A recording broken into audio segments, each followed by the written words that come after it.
Alright, welcome to another AQA AS chemistry video. Today I'm going to be doing a video on dynamic equilibrium. This is now on the equilibria section of physical chemistry. And yeah, I'm going to go straight into the video. And this Châtelier's principle, I mean, you should know it from GCSE. But this part in physical chemistry counts for a lot. When you're talking about reactions, and it kind of relates to other topics as well when you go into year 2, like in organic chemistry, chelate effects and all that. But you gotta know this. You have to know this. You have to understand it because it's related to everything in anything when it comes to enthalpies or reactions, the position of equilibrium, which would determine whether or not going to produce reactants or products. But yeah, we're gonna go straight into this. So, dynamic equilibrium. What it is that if a reversible reaction happens in a closed system, a dynamic equilibrium will eventually be reached. A closed system. What's a closed system? A closed system is a system where reactants and products can either be added or removed. So a sealed vessel, right? You can't. It's not like a, if I open up this bottle, right? That's not a closed system, right? Because this open bottle is not a closed system because particles can leave. And then if I close this bottle right now, and I was able to create a vacuum and I was able to create a sealed vessel where there's only reactants and products in this vessel now, that is a closed system because no products can leave or no products can enter or leave the reaction mixture or the system, as they call it. Dynamic equilibrium. So at dynamic equilibrium, the rate of the forward reaction equals the rate of the backwards reaction. So the equilibrium is dynamic because both the forwards and backwards reaction are simultaneously taking place, so they're occurring at the exact same time. Le Châtelier's principle. So what is Le Châtelier's principle? Le Châtelier, I was gonna get a picture of him, but I was like, no, I don't really. I mean, I could next time. Maybe I'll put his nice face up there. But Le Châtelier's principle is a powerful tool for predicting the effect of physical changes on an equilibrium. It's the most useful tool for determining it. So what is the definition? This is the definition of it. Le Châtelier's principle states that any change done to a reaction in equilibrium I'll say that again. Any change done to a reaction in equilibrium will cause the equilibrium position to shift to counteract that change, to return the reaction back to equilibrium, or return the reaction back to stable conditions. I should change that, right? I'll change this one. I'll change this one back to stable conditions.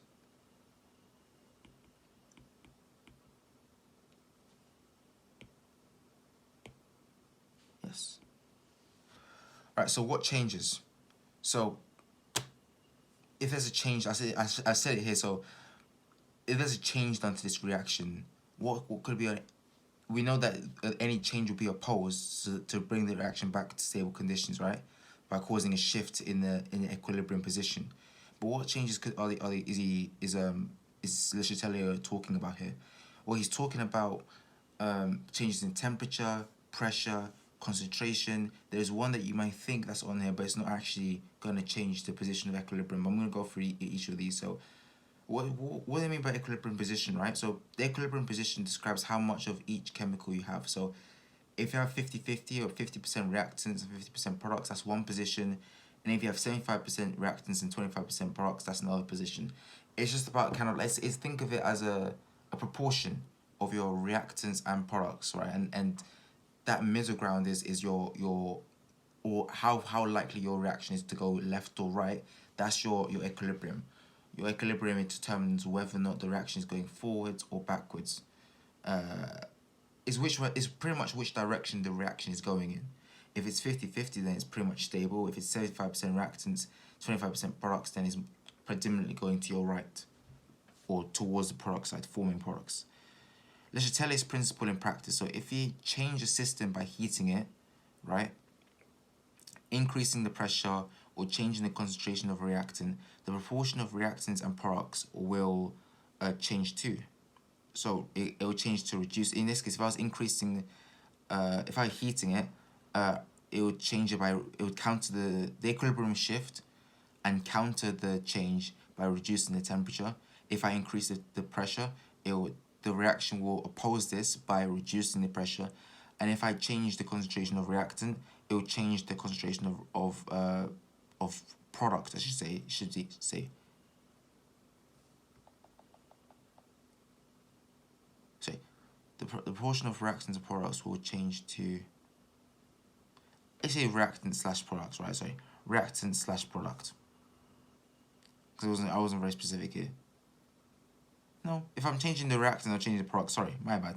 I should probably take more care and make sure these videos are better quality. Whatever it does on one side, it does to the other side. Think of it like that. If I increase temperature, the reaction will do everything it can to reduce temperature to bring it back to that equilibrium, bring it back to stable conditions. So an example, say you have a reversible reaction and the forward reaction is exothermic, which means it gives out heat. So generally it's a low temperature and reaction is giving out heat, right? So if you cool down, for example, by submerging say you have a reaction mixture, right, a beaker, right, and the reaction that it's trying to undergo is an exothermic. You know it's an exothermic reaction, right? What I could do to decrease the temperature, I could put it in an ice bath, right? The equilibrium position will shift to the right because the forward reaction is exothermic, and if we decrease the temperature, so I'm shifting the equilibrium to the right to and that would cause the forward reaction to increase because the reaction is exothermic, low temperature. A lower temperature would favor the forward reaction, would favor the exothermic pathway, and by doing so, because this reaction is exothermic, because I'm reducing the temperature and allowing the exothermic pathway to continue. Remember, this reaction is exothermic; it's releasing heat. So to counter by doing that, it's a way of trying to counter the change. It's increasing the temperature by allowing the forward reaction to occur. So it's more heat is being generated from the reaction to try and counter this reaction. So this will counteract the change and return the temperature of the system back towards its original value. And this increases the proportion of products relative to reactants. So this is useful, right? Because if I know this forward reaction is exothermic, I can change the conditions to favor either forming more products or forming more reactants. And I know that due to Le Châtelier's principle, the reaction will behave in a certain way to oppose that change. So if I wanted, as I said before, maybe I didn't make it as clear, maybe I muddled up my words and didn't make it as clear for people to understand, right? But if I have reactants, I'm trying to form products, and it may be the other way around.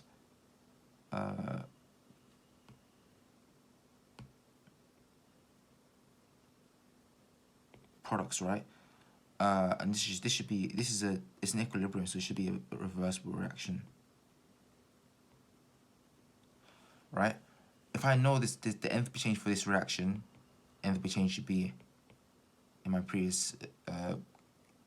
I've made videos on enthalpy change already. If I know this reaction is exothermic, right? Exothermic reactions, they generate heat, so it means that they take in energy from the environment, and they release energy to the environment. My bad. They release energy to the environment. So they're generally a cold condition, and it's taking in, and it's releasing energy from it. Sorry, I keep saying taking in. They release energy that's stored out, and they release it to the outside environment, right? That means that the reaction itself is pretty cool. It's pretty, temperatures are very low, and then it generally heats up. So if I'm decreasing that temperature even more, I'm forcing equilibrium to the right to increase more products to generate more heat. This is useful because I'm trying to generate more products. A bit of a technical difficulty there. Hopefully you understood what I was trying to say there. Sorry, my camera just kind of cut out, but hopefully you understood what I tried to say there. If I muddled you up, then if I muddled you up from this, don't listen to it, and then try and ask your teacher about it, because they'll probably explain it much better than I do. But hopefully you understood what I was trying to say there. So, yeah, industry and yields. So one of the most important places to understand equilibrium is in industry. Catalysts. So far I've talked about heat, pressure, and concentration, but what about catalysts? So catalysts have no effect on the position of equilibrium. All a catalyst does is that it speeds up the rate of the forwards and backwards reactions equally, but it doesn't in itself determine whether or not the reaction is going to go left or right. It's just that if the reaction is going to go in the forwards direction, it will force equilibrium. It will just increase the rate of the so it doesn't force equilibrium. It will just increase the rate of the reaction, but it has no control on whether or not the reaction is going in the exothermic or, let's say, the backwards or forwards direction. All it does is just speeds up the rate. So in you get a question in your exam. Literally, they ask this in the exam. What affects us? It won't say directly, in a general term. They give you an example, right? And say what effect does adding a catalyst do to this particular reaction, and you'll say, so what effects this catalyst have on the equilibrium position of this reaction, right? Or something along those lines. And so it will have no effect on the position of the equilibrium. That's how you answer it. No effect on the position of the equilibrium, because all the catalyst does is speeds up the rate of the forwards and backwards reaction, but it can't determine the position of equilibrium. Right, so industry. So any reaction will be faster if you heat it up. I think you get that part, right? So far, so good, right? But exothermic reactions will have a lower yield when the temperature is increased, which makes sense. Exothermic reactions require less heat or require cool conditions. So increase in temperature would favor the backwards reaction, which is the endothermic reaction. So you're forming more reactants than products. But as you said before, we need to, I'll explain where I'm going here. So because the number of useful reversible reactions are exothermic, it's important that we find a compromise between reaction rates and yields. So that's done here. So if this is an exothermic reaction, right, we want very, very cool conditions, because that would force equilibrium to shift to the right, to try and increase temperature, right? So that means we're forming more products than reactants. But at the same time, what you need to remember is when you have a lower temperature, the rate of reaction is much slower compared to having a higher temperature, as you explained before in the last topic, which is kinetics, when we're talking about the Maxwell-Boltzmann distribution. But yeah, if we have a very low temperature, our reaction is going to be very slow. And in industry, economic-wise, if we're talking economically here, you can't have a factory that's producing a low or maybe a high. You can't have a factory that's producing a high yield, but it takes days to produce it. You want this in hours, sometimes in minutes, right? But say in hours, right? You want this a large batch of it produced in hours so you can send it off. So that's what you need to understand here. You need to find that compromise between producing a high yield, but at the same time losing a yield in order to make sure that you can have a higher rate of reaction. So for example, ethanol production, right? So ethanol is produced in an exothermic reaction between steam and ethene. I believe that is a hydration reaction. Yeah, hydration reaction if you're using water, right? The conditions used are 300 degrees Celsius and 65 atmospheres of pressure, and then phosphoric acid catalyst is used. So this is electrophilic addition reaction, right? A lower temperature would give a better yield, but it would take longer. So 300 degrees Celsius is a compromised temperature. It's not too high that you're producing a very low yield, but it's not too low that the rate of reaction is so slow. So it's a perfect compromise. And a higher pressure would give a better yield, but it's very expensive to maintain a high pressure. Ideally, having a very high pressure would be good.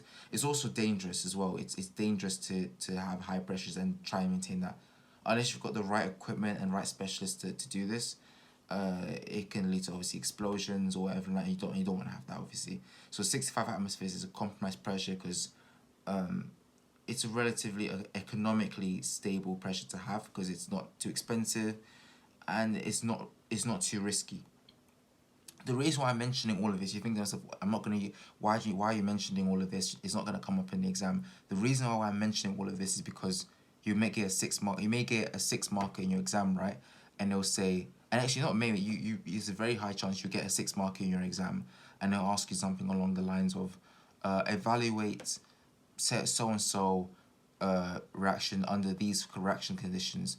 And I've had past paper questions where they asked me that as well. And it's about understanding that it's about, first of all, they want you to assess that you understand equilibrium, that you understand that whatever if those they won't tell you that's an exothermic reaction. They'll show you that the enthalpy change is either negative or positive, and you have to understand the reaction, the forward reactions either, and that enthalpy change represents the forward reaction, right? So if it's negative enthalpy change, you know the reaction is exothermic, and if it's positive enthalpy change, you know the reaction is endothermic, right? So they first of all want you to break down and understand that you know what type of reaction it is, and what change to the reaction that you do if you wanted to create more products or wanted to create more reactants. That's the first part, or first or second part, right? And then the last part they want you to understand is understanding the economic aspect of it, of having a high enough temperature that it's having a high rate of reaction, but also you want to have a high yield, but you risk having a high yield. For example, for exothermic reactions, right? That's the main example, right? You want to have a high yield or high enough yield, but also at the same time you don't want it to take, you want it to have enough. You want it to be done quickly. You don't want to spend a lot of time doing this reaction. You need this done. This is a factor. It needs to be done quickly, and the higher the temperature, the higher the rate of reaction, but not too high that you create a low yield. And usually your teacher will show you in class, but there'll be a graph, so it will show a very high temperature where the rate of reaction is very fast, but the yield is very low. A rate of reaction where it's going to be a very high yield, but the rate of reaction is slow, and it's kind of like a slump. And then there's one that's just in between, just right, and it's the stable conditions or the compromised conditions, and that's it.